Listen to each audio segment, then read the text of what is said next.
Hello YouTube family, welcome back to my channel. स्वागत है आप सभी का मेरे इस आज के वीडियो में, जो कि होने वाला है बहुत ही रहस्यमय। उसका कारण यह है क्योंकि हम देखने वाले हैं जगन्नाथपुरी में जो है जगन्नाथ मंदिर, उनका रहस्य।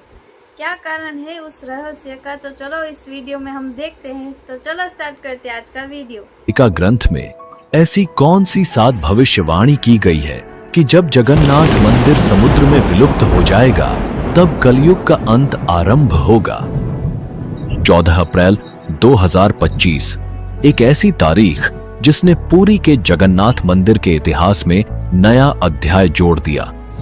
मंदिर के पवित्र शिखर से एक विशाल गरुड़ ने ध्वज को अपने साथ उड़ा लिया। ये कोई सामान्य घटना थी या फिर कोई दिव्य संकेत? इतना ही नहीं, जगन्नाथ मंदिर में हर दिन ध्वज बदला जाता है, लेकिन अगर किसी दिन यह ध्वज नहीं बदला गया तो मंदिर 18 सालों के लिए बंद हो जाएगा। आखिर इसके पीछे का रहस्य क्या है? जगन्नाथ मंदिर के नियम और कानून इतने सख्त हैं कि इस पवित्र स्थान में पूर्व प्रधानमंत्री इंदिरा गांधी, रविंद्रनाथ टैगोर, आंबेडकर और महात्मा गांधी जैसे बड़े व्यक्तियों को भी प्रवेश की अनुमति नहीं दी गई। सबसे चौंकाने वाली बात तो यह है कि एक बार भगवान जगन्नाथ ने हनुमान जी को बंदी बना लिया और सोने की जंजीर से बांध दिया। आज भी वह जगह जगन्नाथ मंदिर के पास स्थित है। तो सवाल यह है कि इसके पीछे क्या वजह थी? एक और बात, मंदिर के मुख्य द्वार से प्रवेश करते समय 22 सीढ़ियां पार करनी होती हैं, लेकिन इसमें से तीसरी सीढ़ी पर पैर रखना सख्त मना है, क्योंकि इसका सीधा संबंध यमराज से जुड़ा हुआ है। ये बात मैंने इन सभी प्रश्नों के उत्तर और जगन्नाथ मंदिर का पूरा इतिहास, साथ ही इससे जुड़े 15 ऐसे रहस्य जो विज्ञान और आस्था दोनों के नजरिए से आपको चौंका देंगे। तो आइए शुरू करते हैं इस अद्भुत और रहस्यमय डॉक्यूमेंट्री पार्ट 2 को, जो आपको जगन्नाथ मंदिर की परंपराओं, अद्वितीय वास्तुकला और अनसुलझे रहस्यों की गहराइयों में ले जाएगी। जगन्नाथ मंदिर के रहस्य के पहले भाग में हमने जाना कि ब्रह्म पदार्थ क्या है, कैसे भगवान जगन्नाथ की मूर्ति में आज भी श्री कृष्ण का हृदय जीवित माना जाता है, और क्यों भगवान जगन्नाथ की मूर्ति अधूरी ही बनाई। जो भव्य मंदिर हम देखते हैं वह किसने बनाया और उसकी कहानी क्या है? जगन्नाथ मंदिर का इतिहास हजारों साल पुराना है और इसका उल्लेख स्कंद पुराण, ब्रह्म पुराण और महाभारत जैसे ग्रंथों में मिलता है। स्कंद पुराण में भगवान विष्णु के नील माधव रूप में नीलांचल पर्वत पर अवतरण का उल्लेख है। ब्रह्म पुराण और नारदीय पुराण में पुरी को पुरुषोत्तम क्षेत्र कहा गया है। पद्म पुराण में भगवान राम के भाई शत्रुघ्न की इस पवित्र स्थान की यात्रा का भी वर्णन है। जगन्नाथ मंदिर के पुनर्निर्माण का श्रेय 12वीं शताब्दी में गंग वंश के राजा अनंत वर्मन छोड़गंगा को जाता है। उनके वंशज नरसिंहदेव द्वितीय के केंदुपटना ताम्रपत्र शिलालेख से यह तथ्य प्रमाणित होता है। मंदिर परिसर को समय समय पर गंग वंश और गजपति वंश के राजाओं द्वारा और अधिक विकसित किया गया। ऐसा माना जाता है कि मंदिर में स्थित देवता बहुत प्राचीन है और इनका संबंध सत्ययुग के पौराणिक शासक भगवान राम के भतीजे राजा इंद्रद्युम्न से है। 1174 ईस्वी में राजा अनंग भीमदेव उड़ीसा के सिंहासन पर बैठे। एक ब्राह्मण की हत्या के बाद अपने पापों के प्रायश्चित के लिए उन्होंने जगन्नाथ मंदिर की दीवारों और सहायक मंदिरों का निर्माण करवाया। इनका निर्माण 14 वर्षों में पूरा हुआ और 1198 ईस्वी में संपन्न हुआ। उन्होंने मंदिर प्रबंधन के लिए सेवकों का एक आदेश भी स्थापित किया। लेकिन मंदिर का इतिहास संघर्षों से भी भरा है। मदाला पंजी के अनुसार इस मंदिर पर 18 बार आक्रमण और लूटपाट की गई। 18 बार। मदाला पंजी साहित्य के अनुसार राजा ययाति केशरी के शासन से 146 वर्ष पहले एक आक्रमणकारी रक्तवादी ने देश पर हमला किया। इस हमले के दौरान पुजारियों ने भगवान की मूर्तियों को सुरक्षित रखने के लिए उन्हें ओडिशा के सोनपुर राज्य के गोपाली नामक गांव में छिपा दिया। राजा ययाति केशरी को अपने शासन के 11वें वर्ष में इस बात का पता चला। उन्होंने भगवान के दिव्य ब्रह्मा को पुनः प्राप्त किया और नई मूर्तियों का निर्माण करवाया। इन नई मूर्तियों को उन्होंने अपने द्वारा निर्मित नए मंदिर में स्थापित किया। 1568 में गजपति शासक मुकुंद देव को हराने के बाद बंगाल के नवाब के जनरल काला पहाड़ ने मंदिर में लूटपाट की और मूर्तियों को नष्ट कर दिया। 1575 में खुर्दा के राजा रामचंद्र देव प्रथम ने मंदिर में देवताओं की मूर्तियों को पुनर्स्थापित किया। उनकी कृतज्ञता के प्रतीक में उन्हें अभिनव इंद्रद्युम्न की उपाधि दी गई। इसके बाद मुगल सम्राट औरंगजेब ने 1692 में मंदिर को बंद रखने का आदेश दिया, जो उनकी मृत्यु 1707 तक बंद रहा। अंततः 1809 में ब्रिटिश ईस्ट इंडिया कंपनी ने मंदिर का प्रभार राजाओं को लौटा दिया। उन्होंने मंदिर के अनुष्ठानों और परंपराओं को संरक्षित रखा, जो आज भी जारी है। दोस्त, जय जगन्नाथ लिखकर इस वीडियो को हर सनातनी भाई बहन तक जरूर शेयर करें। आपका एक शेयर हमारी सनातन संस्कृति की आवाज को और मजबूत बना सकता है। अब बात करते हैं कि जगन्नाथ मंदिर में पूर्व प्रधानमंत्री इंदिरा गांधी, रविंद्रनाथ टैगोर, आम्बेडकर और महात्मा गांधी जैसे बड़े व्यक्तियों को भी प्रवेश की अनुमति क्यों नहीं दी गई। मंदिर के मुख्य द्वार पर साफ लिखा है कि केवल हिंदू ही मंदिर में प्रवेश कर सकते हैं। यह नियम सैकड़ों वर्षों से चला आ रहा है और इसमें किसी के सामाजिक, राजनीतिक या आर्थिक रुतबे के लिए कोई अपवाद नहीं है। जगन्नाथ मंदिर में गैर हिंदुओं और विदेशियों को प्रवेश की अनुमति नहीं दी जाती।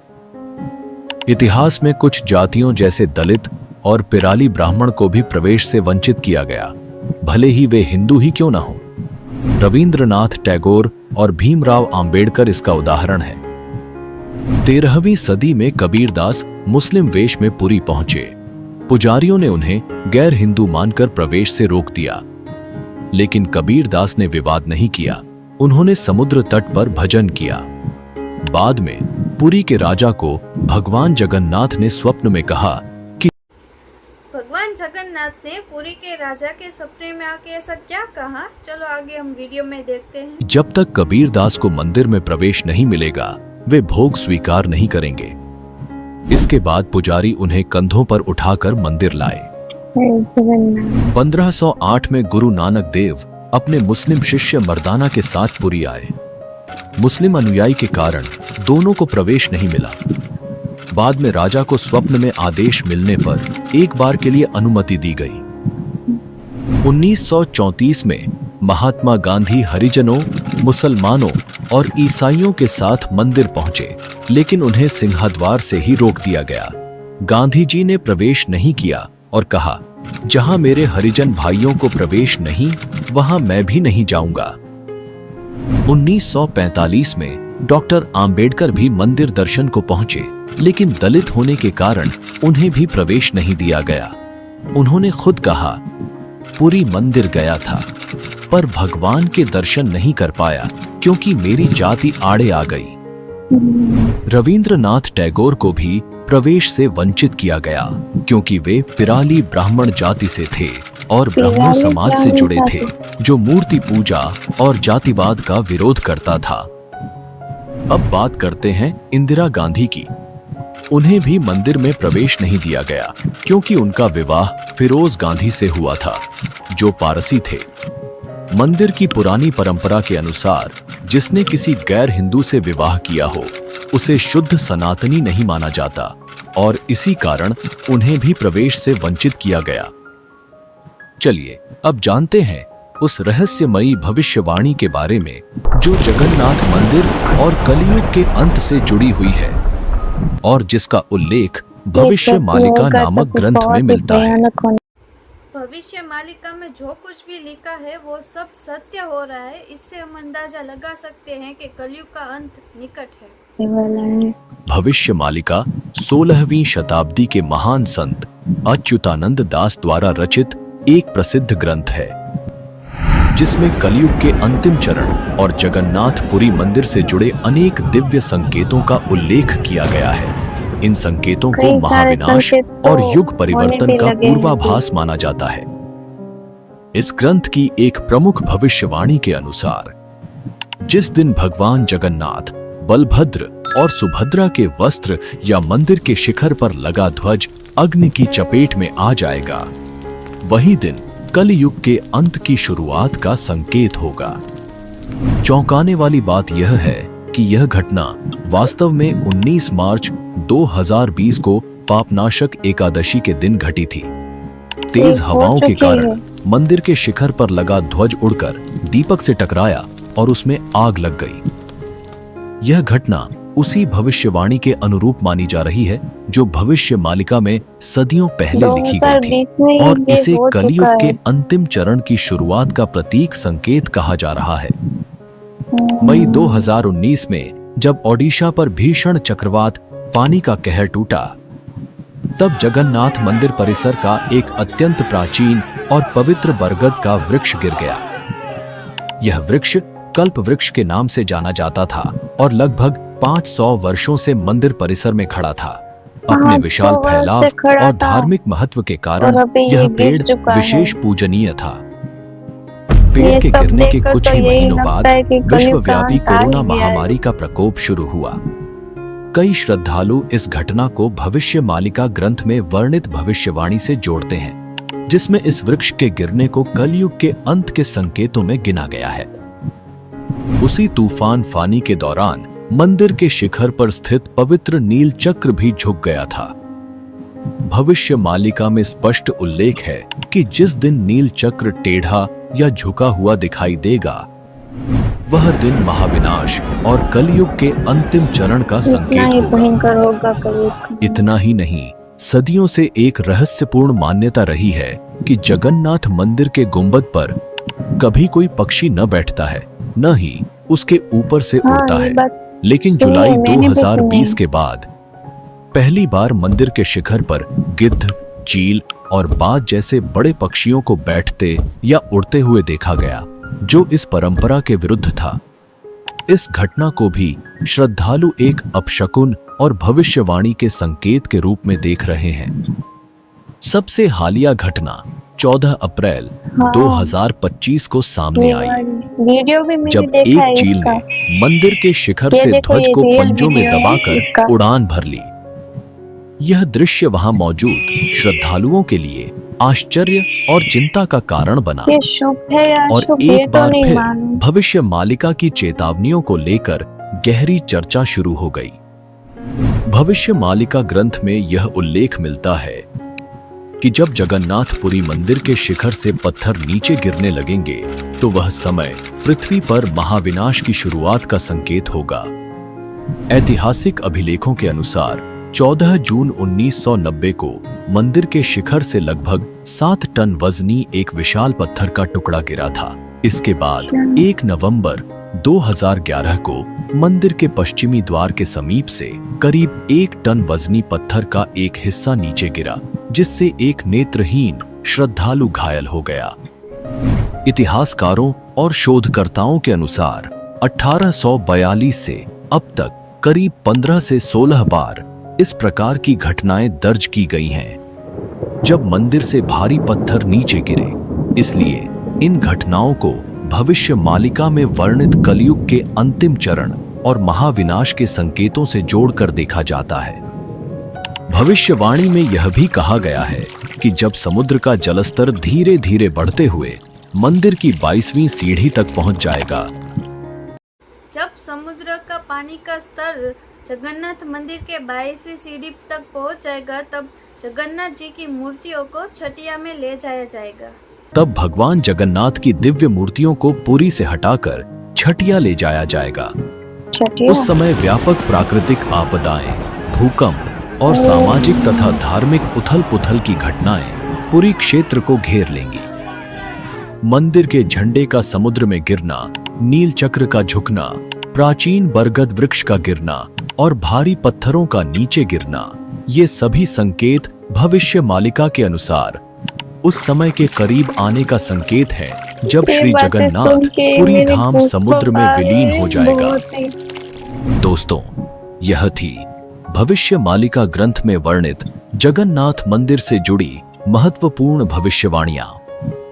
अब आइए जानते हैं उस रहस्यमयी तीसरी सीढ़ी के बारे में जो जगन्नाथ मंदिर की 22 सीढ़ियों में सबसे विशेष मानी जाती है।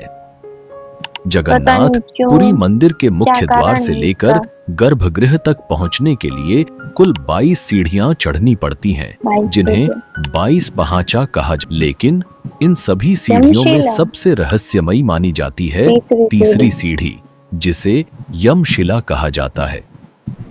पुराणों के अनुसार भगवान जगन्नाथ के दर्शन मात्र से ही भक्तों के सभी पाप समाप्त हो जाते हैं और उन्हें मोक्ष की प्राप्ति होती है। जब यमराज ने देखा कि अब लोग यमलोक आ ही नहीं रहे, तो उन्होंने भगवान जगन्नाथ से इस पर चिंता जताई। भगवान जगन्नाथ ने यमदेव को तीसरी सीढ़ी पे बैठने को क्यों कहा? चलो आगे वीडियो में हम देखते हैं। तब भगवान ने यमराज को मंदिर की तीसरी सीढ़ी पर स्थान दे दिया और कहा, जो भी भक्त मेरे दर्शन के बाद इस यमशिला पर पैर रखेगा, उसके पुण्य समाप्त हो जाएंगे और उसे यमलोक जाना ही होगा। इसलिए दर्शन के बाद बाहर निकलते समय भक्त इस सीढ़ी पर पैर रखने से बचते हैं, ताकि उनके पुण्य सुरक्षित रहें और मोक्ष का मार्ग खुला रहे। कोई भी यहाँ पे आज भी यह तीसरी सीढ़ी बाकी सभी से अलग काले रंग की होती है, जिससे इसे तुरंत पहचाना जा सकता है। दोस्तों, अब बात करते हैं उस रहस्यमयी कथा की जब भगवान जगन्नाथ ने हनुमान जी को बंदी बना लिया था। पौराणिक मान्यता के अनुसार जब भगवान जगन्नाथ पुरी में विराजे तो देवता, मनुष्य और गंधर्व सभी उनके दर्शन को आतुर हो उठे। यह देख समुद्र देवता के मन में भी दर्शन की प्रबल इच्छा जगी और उसने कई बार मंदिर में प्रवेश करने की कोशिश की। समुद्र के बार बार मंदिर में घुसने से भक्तों को परेशानी होने लगी। जब बात हद से आगे बढ़ गई तो भक्तों ने भगवान जगन्नाथ से इसका उपाय करने की प्रार्थना की। तब भगवान ने पवन पुत्र हनुमान को समुद्र पर नियंत्रण रखने का आदेश दिया। हनुमान जी ने भगवान की आज्ञा का पालन करते हुए समुद्र को बांध दिया। तभी से पुरी का समुद्र शांत रहता है। लेकिन समुद्र ने चालाकी दिखाई। उसने हनुमान जी की भक्ति को ललकारा और कहा, तुम प्रभु के कैसे भक्त हो जो कभी उनके दर्शन करने नहीं जाते? यह सुनकर हनुमान जी को भी लगा कि अब बहुत दिन हो गए, क्यों न प्रभु के दर्शन कर लिए जाए। जैसे ही हनुमान जी मंदिर की ओर बढ़े, उनके पीछे पीछे समुद्र भी चल पड़ा और फिर वही हुआ, मंदिर में दोबारा क्षति होने लगी। भगवान जगन्नाथ ने हनुमान जी को सोने की जंजीरों में क्यों बांध के रखा था? उसका क्या कारण था? तो वो हम आगे देखते हैं। तब भगवान जगन्नाथ ने हनुमान जी को स्वर्ण बेड़ियों से बांध दिया ताकि वे समुद्र से दूर रहें और मंदिर को कोई नुकसान न हो। आज भी पुरी में समुद्र तट के पास बेदी हनुमान मंदिर स्थित है, जहां यह माना जाता है कि भगवान जगन्नाथ ने हनुमान जी को सोने की बेड़ियों से बांधा था। ये स्थान आज भी आस्था, भक्ति और अद्भुत रहस्य का प्रतीक बना हुआ है। अब बात करते हैं जगन्नाथ मंदिर के उस रहस्यमय ध्वज की, जो सदियों से श्रद्धालुओं और वैज्ञानिकों दोनों के लिए एक पहेली बना हुआ है। पुरी के इस भव्य मंदिर के शिखर पर लहराता हुआ ध्वज हमेशा हवा की विपरीत दिशा में फहराता है। जी हाँ, चाहे हवा किसी भी दिशा में बहे। जगन्नाथ मंदिर का ध्वज हमेशा उल्टी दिशा में क्यों उड़ता रहता है? इसका क्या कारण हो सकता है? पता नहीं, चलो आगे देखते हैं। मंदिर का ध्वज अक्सर उल्टी दिशा में लहराता है और यह आज तक कोई वैज्ञानिक भी स्पष्ट रूप से नहीं समझा पाया है।